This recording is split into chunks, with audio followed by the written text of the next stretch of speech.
인생은 허들경기와 같다는 생각을 할 때가 많이 있는데 여러분도 그런 생각을 하지요? 허들경기와 같다, 인생은. 허들경기 아시죠? 허들이라는 말은 영어인데 우리말로 번역하면 장애물입니다.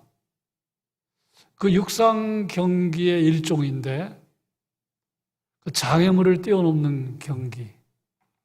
긴 막대기 혹은 금속용 철제로 되어 있는데 정말 적합한 비유인 것 같아요. 인생은 허들경기와 같다. 고난이 끊임없이 찾아오잖아요. 위기가 끊임없이 찾아옵니다. 시험이 끊임없이 찾아옵니다. 여기서 말하는 시험은 유혹을 말합니다. 허들 경기에서 허들을 하나 뛰어넘는다고 끝나는 게 아니잖아요. 계속 뛰어넘어야 돼요. 계속해서. 그러니까 이거 생각하면 인생이 만만치 않다. 정말 정신 바짝 차리고 살아야 된다. 방심하면 안 되겠다. 그런 생각을 지울 길이 없어요. 고난을 이기는 능력, 고난을 이기는 힘을 평소에 비축하지 아니하면 안 되겠다. 정말 인생 사는데 정말 중요한 건 고난을 이기는 능력이다. 그런 생각도 하게 되고요. 위기가 찾아오고 끊임없이 유혹이 찾아옵니다. 그 중에 특별히 오늘은 위기에 대해서 말씀을 나눕니다. 우리가 살아가다 보면 실패했을 때가 위기지요. 내 뜻대로 되지 않으면 위기입니다.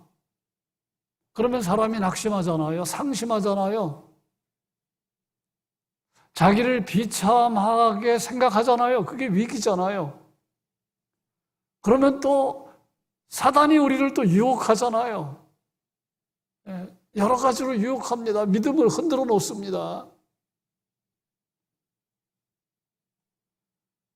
그래서 어려움이 찾아오면, 고난이 찾아오면, 실패가 찾아오면, 힘든 일이 찾아오면 위기지요.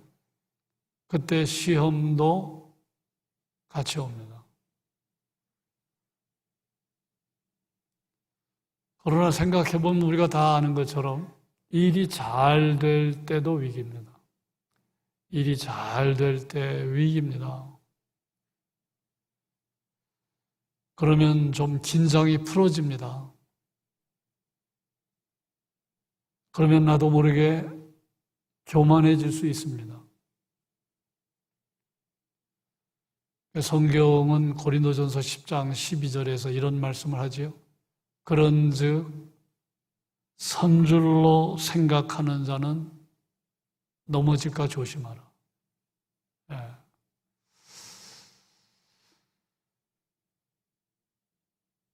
오늘 말씀은 기드온이 직면한 위기에 대한 이야기인데 지난 시간에 기드온이 이미 위기를 경험했습니다. 기드온 군대는 13만 5천 명입니다. 미디안 군대, 제가 잘못 얘기했죠. 미디안 군대는 13만 5천 명, 기드온이 이끄는 군대는 300명에 불과합니다. 그런데 전쟁에서 크게 승리한 거예요. 도망가는 패잔병들을 뒤쫓습니다. 그때 에브라임 지파도 동참합니다. 에브라임 지파가 도망가는 패잔병들을 크게 소탕한 이후에 기드온에게 찾아와서 크게 항의를 했다는 거죠. 우리 지난 수요일 날 살펴봤어요. 지금 전쟁에 승리했어요. 도망가는 패잔병까지 물리쳤어요. 이게 얼마나 신나는 일입니까? 그런데 위기가 왔다는 거예요. 에브라임 지파가 기드온을 찾아와서 왜 진작 우리를 전쟁에 부르지 않았느냐고 따지는 거예요. 그런데 그 위기를 기드온이 잘 넘겼지요. 에브라임 지파는 지금 분노했습니다. 자기 마음을 컨트롤하지 못했어요. 그런데 기드온은 맞대응하지 않았다는 거예요. 맞대응. 이게 쉽지 않잖아요.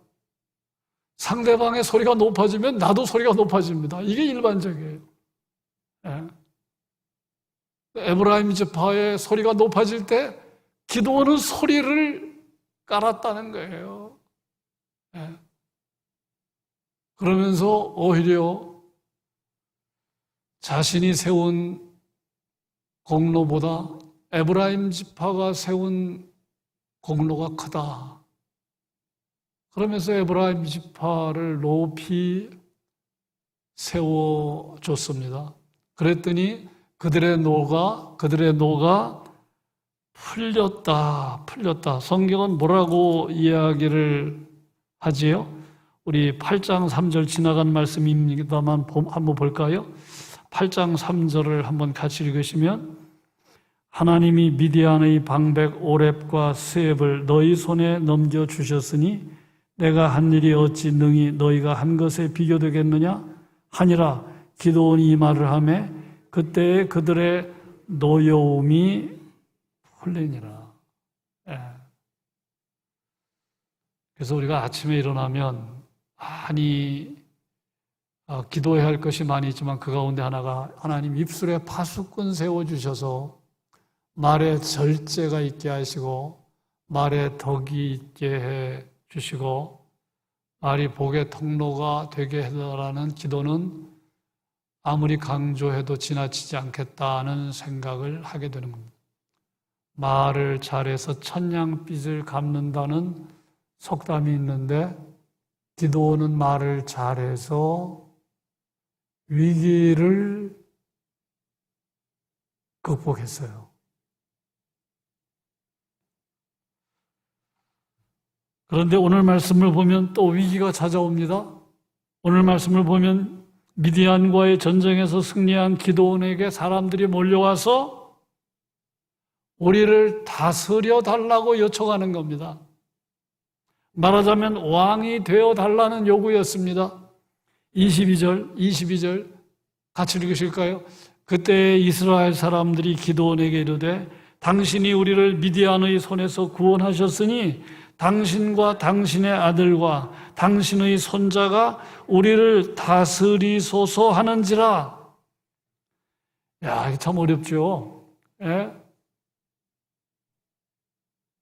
기드온에게 영광을 돌립니다. 기드온을 높이 세워줍니다.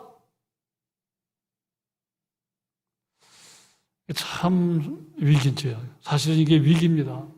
지금 기드온은 전쟁에서 승리했고 실력자로 부상했습니다. 그래서 이스라엘 백성들이 왕이 되어달라고 요구하는데 기드온뿐만 아니라 아들도 손자도 이어서 왕이 되어줬으면 좋겠다. 그런데 중요한 건 뭡니까? 기드온이 거절했다는 거예요. 거절했다는 거예요. 당신이 우리를 구원하셨으니, 당신이 우리를 구원했으니 했을 때 슬그머니 그 영광을 즐길 수 있잖아요. 보통 사람들 그렇게 합니다. 은근히 영광을 즐깁니다. 그런데 기드온은 영광을 즐기지 않았어요. 거절을 했습니다. 자, 오늘 말씀 거절한 내용이 나오죠. 23절 같이 읽습니다. 기드온이 그들에게 이르되 내가 너희를 다스리지 아니하겠고 나의 아들도 너희를 다스리지 아니할 것이요 여호와께서 너희를 다스리시리라 하니라. 22절과 23절에 보면 고민한 흔적이 없어요. 그냥 바로 거절합니다. 바로 거절합니다. 이게 지금 또 위기를 극복하는 겁니다. 위기가 또 찾아왔는데, 위기가 또 찾아왔잖아요. 에브라임 지파와의 문제를 잘 해결했는데 또 위기가 찾아왔습니다. 위기를 또 잘 극복하는 기도원의 모습을 발견하게 됩니다. 사실은 거절한 거는요, 그건 잘한 것이고, 그건 주제를 하는 겁니다. 예? 여러분, 한 나라의 왕이 되는 거는, 그건 하나님의 뜻이 있어야 되는 겁니다. 예? 그리고 이스라엘 백성들이 기드온에게 모든 영광을 돌렸을 때에 기드온이 은근히 영광을 즐기지 아니한 것은 분수를 하는 모습이잖아요. 앞에서 말씀드린 대로 13만 5천 명 대 300명입니다. 예? 어떻게 기드온이 영광을 차지할 수가 있겠어요? 영광을 다 가로챌 수 있겠습니까? 13만 5천 명 대 300명. 그 300명, 3만 2천 명이 몰려왔는데 300명만 남게 된 과정을 우리가 아시잖아요. 하나님이 염려한 게 뭡니까? 나중에 전쟁에서 승리한 다음에 우리 힘으로 전쟁에서 승리했다. 내가 그 소리 듣기 싫다. 그래서 줄인 게 300명이잖아요. 예. 그런 과정이 있었음에도 불구하고 기드온이 영광을 가로챘다고 하면 그건 너무나 심각한 거잖아요.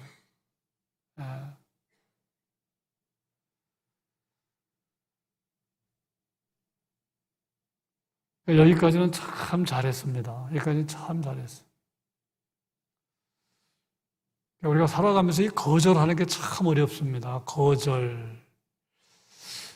제가 목회하면서 지금도 아직도 답을 찾지 못하고 있는 것 가운데 하나가 충고하는 게 어렵더라고요. 충고하는 게. 네. 여러분은 그렇지 않아요? 충고하는 게 어려워요.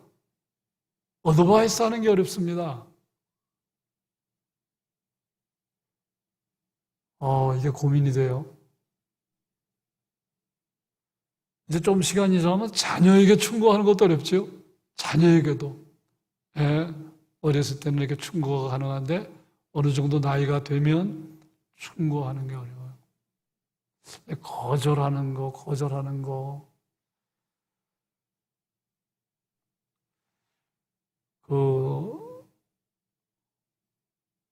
고위 공직자들이 실력 있는 정치인들이 청탁을 거절하지 못해서 감옥에 가는 거 많잖아요.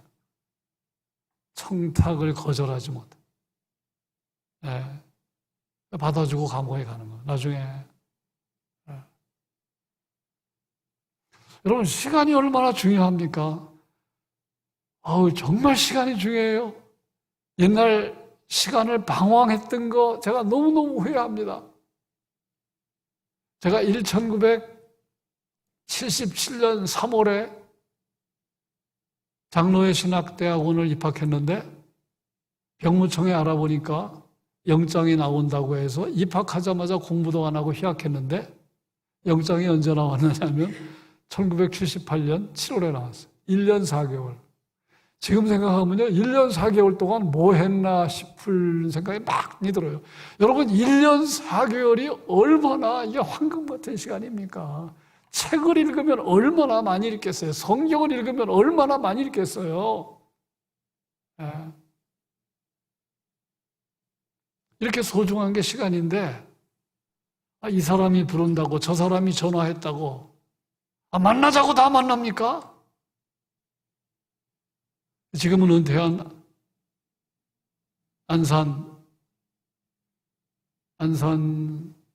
무슨 교회죠? 김인중 목사님? 예. 그 목사님은 이해하고 들으십시오. 교인들과의 만남도 30분 단위로 만난대요. 예. 30분이면 할 얘기 다 한다고 보는 거죠. 예. 시간을 아주 그냥 금쪽같이 하는 겁니다. 그런데 이 사람이 전화해서 만나자고 해서 나가가지고 뭐 중요한 얘기도 아닌데 1시간, 2시간, 3시간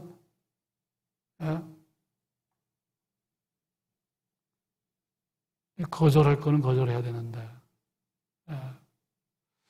제가 지금 두 가지 예를 들었는데 그 외에도 우리가 거절해야 할 것은 무엇인지 한번 잘 생각을 해볼 필요가 있어요. 거절을 잘해서 기도는 위기를 넘겼습니다. 성경을 보면 우리 예수님도 여러분 거절을 잘하신 분인 거 아십니까? 오병이어로 기적을 일으켰습니다. 인기가 급상승합니다. 그러지 않았겠습니까? 보리떡 5개, 물고기 2마리로 오병이어 굉장한 기적을 일으켰을 때 이스라엘 백성들의 반응은 예수님을 임금 삼자였습니다. 예수님을 임금 삼자, 왕으로 삼자. 그러면 경제적인 문제 해결된다. 그래서 예수님에게 그런 요청을 하려고 합니다. 그 낌새를 알아차리고 예수님은 산으로 올라가셨어요. 무슨 말이에요?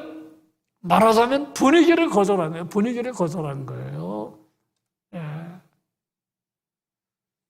이게 참 쉬운 일 아니잖아요. 인기가 올라가는데 인기를 즐기지 않고 성부와 고독한 시간을 가지셨어요.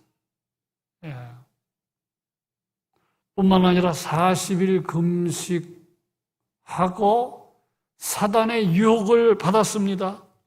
얼마나 배가 고팠겠습니까? 이 돌들로 떡덩이가 되게 하라. 여러분, 돌을 떡덩이가 되게 하는 거 예수님이면 충분히 할 수 있잖아요. 여러분, 돌이 떡덩이로 변하는 순간 얼마나 많은 사람들이 또 환호하겠습니까? 그런데 예수님은 거절했다는 거예요. 거절했다. 성전 꼭대기로 예수님을 데리고 가서 뛰어내리라. 그러면서 사단이 구약 성경을 인용해서 떨어져도 다치지 않는다. 발이 돌에 부딪히지 않는다. 실제로 예수님이 성전 꼭대기에서 떨어져도 발이 돌에 부딪히지 않지요. 그런데 예수님은 또 거절하십니다. 또 사단이 유혹합니다. 높은 산으로 올라가 천하만국을 보이고 내게 엎드려 절하면 모든 영광을 내게 주리라. 그것도 거절합니다.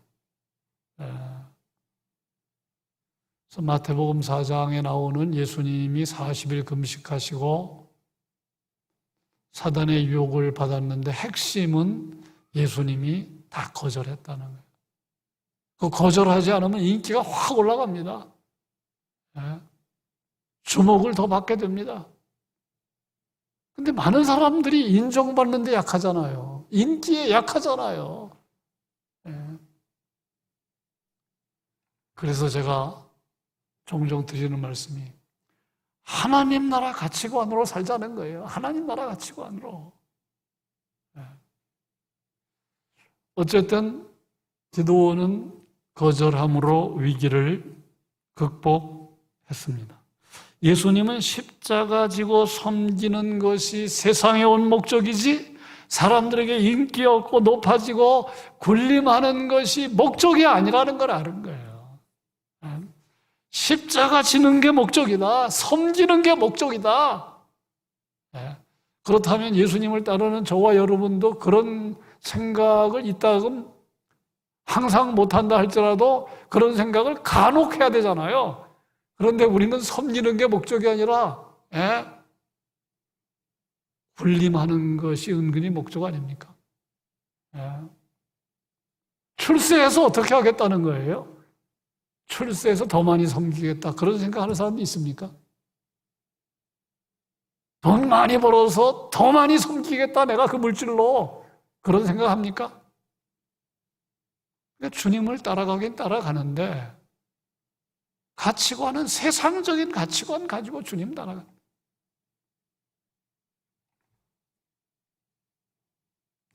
자, 그런데 기도는 이제 허들 경기에서 그 다음에 큰 문제에 직면하게 됩니다. 참 안타까운 거는 그 다음 허들에서 결국 불행해진 상태로 인생을 마칩니다. 참 이게 아쉬워요.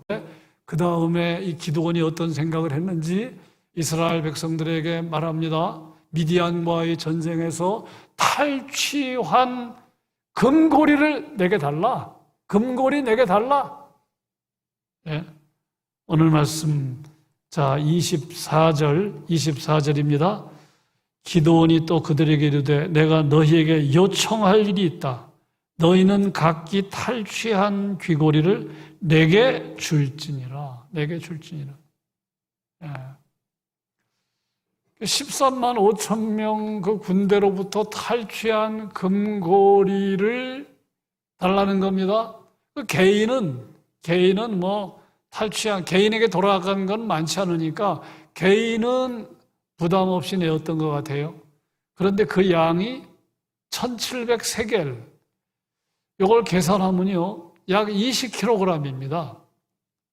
1톤 트럭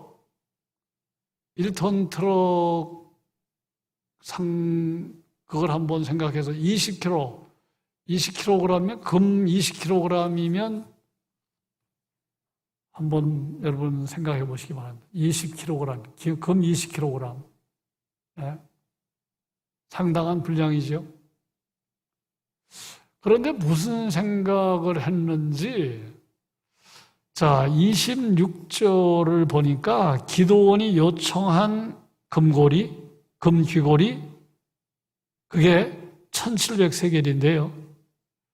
금귀고리만이 아니라 초승달 장식. 이 초승달 장식은 어디서 떼어온 거냐면 21절입니다. 21절. 한번 같이 보실까요? 21절 같이 읽겠습니다.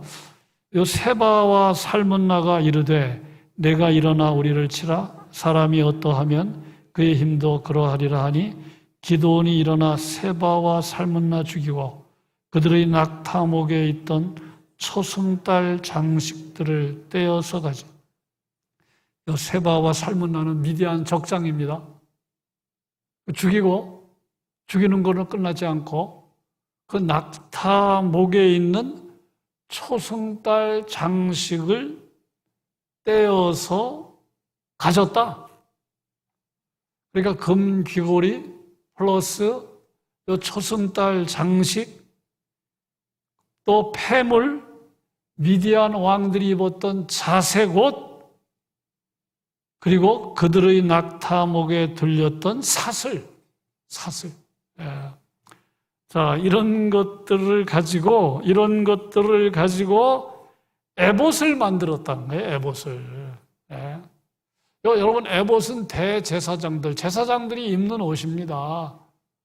근데 여러분, 그게 의복이에요. 물론 그 에봇의 그 흉패에, 에봇은 제사장들이 입는 옷이고, 그 흉패에는 12가지 보석이 있긴 합니다만, 아니, 초승달 장식으로 에봇을 만들었다? 그게 이해가 안 돼요. 여러분, 초승달 장식은 에봇을 만드는 재료가 아닙니다.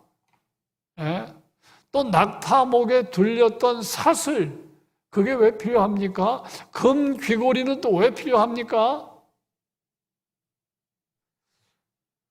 또 폐물, 미디안 왕들이 입었던 자색 옷, 에봇을 만들었어요. 무슨 생각을 했는지 모르겠습니다. 예. 승리를 기념하고자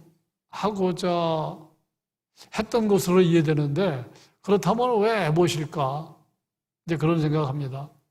그런데 사사기 17장, 18장에 보면, 17장, 18장에 보면 에봇이라는 말이 나오는데 신상이라는 말이 나오고 드라빔이라는 말이 같이 나옵니다. 이 드라빔은 그 야곱이 사랑했던 아내 라헬이 친정아버지 집에서 나올 때 훔쳐가지고 나온 일종의 수호신입니다. 수호신. 이 드라빔이 있으면 복을 받는다는 생각을 했던 모양이에요. 예? 사람들이 부족을 붙이고 다니면 복을 받겠다는 생각을 하는 사람들이 있는데, 드라빔은 미신적인 마음으로 섬겼던 일종의 그것도 신상입니다. 그렇다고 하면 17장 사사기 17장 18장에 신상 드라빔 에봇이 같이 나오는데, 이것으로 보아서 에봇은 단순한 의복이 아니고 우상의 역할을 했던 것으로 보이는 거예요. 이스라엘 백성들은 그 희한하게 만든 그 에봇을 보면서 저것은 어떤 신비한 능력이 있는 의복으로 여긴 것 같아요. 예. 자, 우리가 그렇게 생각할 수밖에 없는 내용이 27절에 나옵니다. 27절 같이 읽으실까요? 기드온이 그 금으로 에봇 하나를 만들어 자기 성읍 오브라에 두었더니 온 이스라엘이 그것을 음란하게 위함으로 그것이 기드온과 그의 집에 올무가 되니라. 기드온이 의도하지 않았지만 그것이 결국은 올무가 되었다는 거예요. 우상이 되었다는 거예요. 그러니까 어떤 생각이 살짝 스쳐갔을 때 정말 이게 하나님이 기뻐하시는 생각일까를 고민했다면 이런 문제가 안 생겼을 텐데. 이스라엘 백성들에게 금 귀고리를 내게 달라, 그런 생각이 들었을 때 이게 정말 하나님 기뻐하는 생각인지를 우리가 모든 것 하나님께 물어볼 필요는 없어요. 제가 이따가 말씀드리지만 어떤 건 상식으로 결정하면 됩니다. 상식으로 결정하면 돼요. 그러나 어떤 건 반드시 물어봐야 되는데, 백성들에게 금 귀고리를 지금 모으겠다는 건데 그거 물어봐야 되지 않겠습니까? 그래서 백성들이 결국은 음란하게 섬겼다. 음란하게 섬겼다는 말은 하나님보다 더 사랑했다는 거예요. 영적인 간음이 되었다는 거예요. 그래서 올무가 되었다. 유익하게 되지 못하고 이스라엘 백성들을 불행으로 빠뜨리는 도구가 되었다는 것입니다.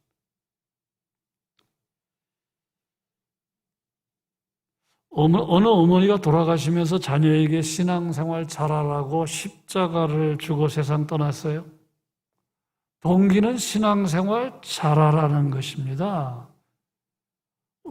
십자가 의미를 알고 신앙생활 잘하라는 것입니다.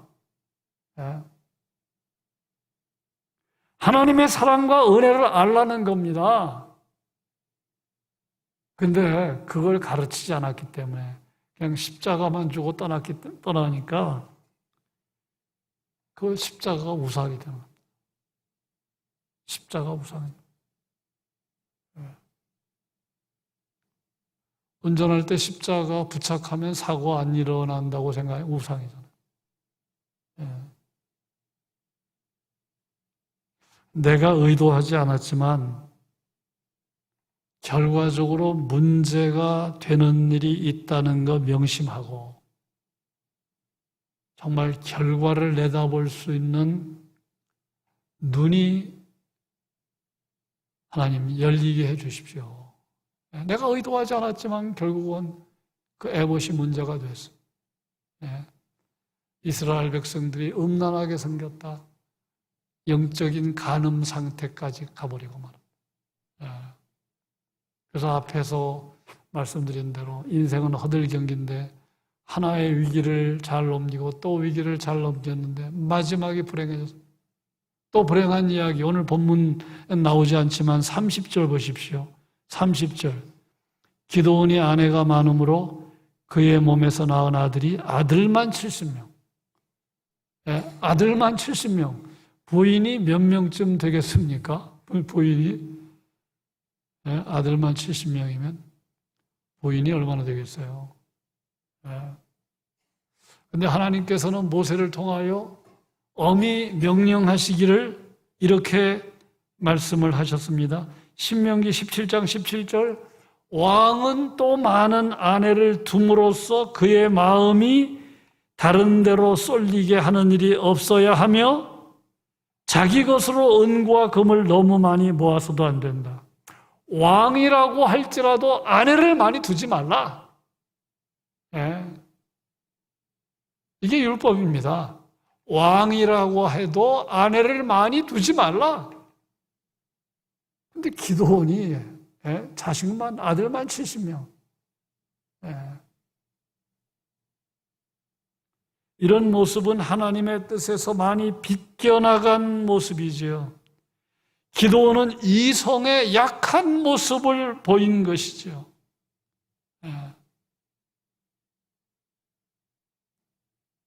내가 좋아하는 음식, 싫어하는 음식은 알면서 나의 약함이 무엇인지를 모르는 사람들이 얼마나 많아요. 약함을 통해서 시험이 오잖아요. 위기가 오잖아요. 나의 약함 무엇인지 아십니까?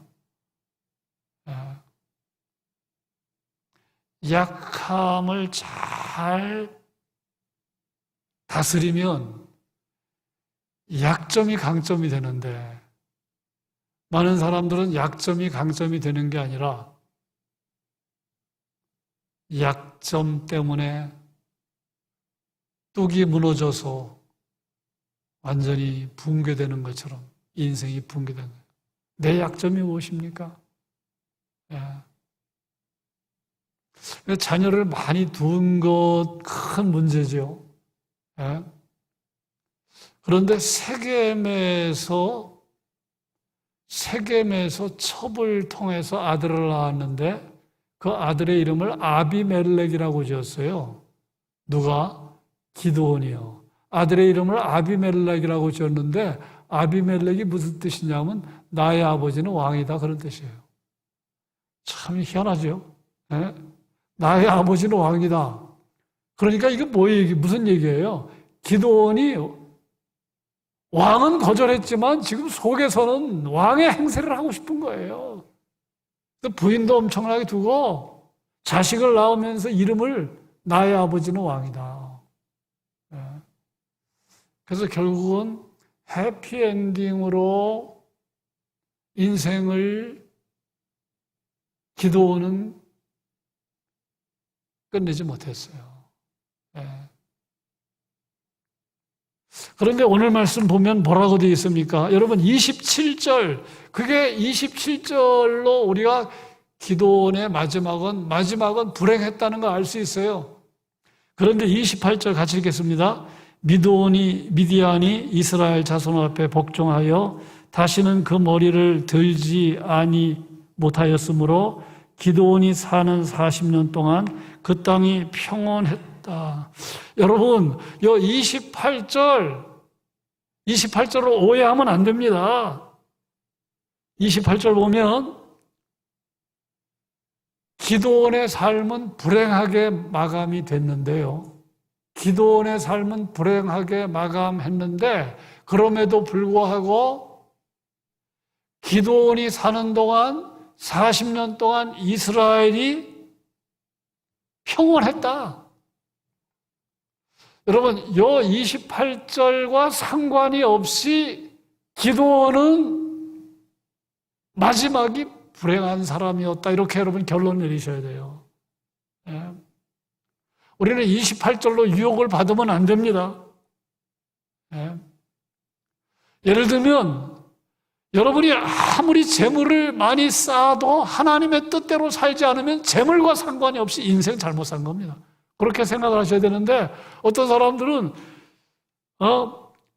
하나님 잘못 믿어도 뭐 재물 많이 쌓고 이 세상에서 좋은 일 많이 하고 그걸로 이렇게 보상되는 것처럼 여러분 그렇게 생각하시면 안 돼요.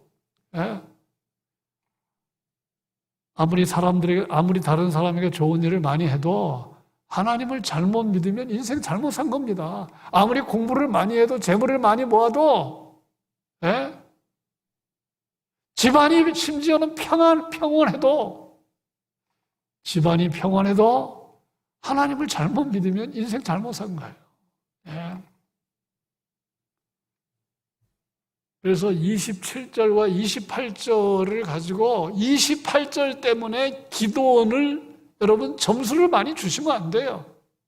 28절과 상관이 없습니다. 그건 하나님께서 베푸신 은혜고, 기도원은 결국은 허들 경기에서 마지막 허들 넘어가는 데 실패했어. 이스라엘 백성들로 하여금 죄짓게 만들었잖아요. 우상 숭배하게 만들었잖아요.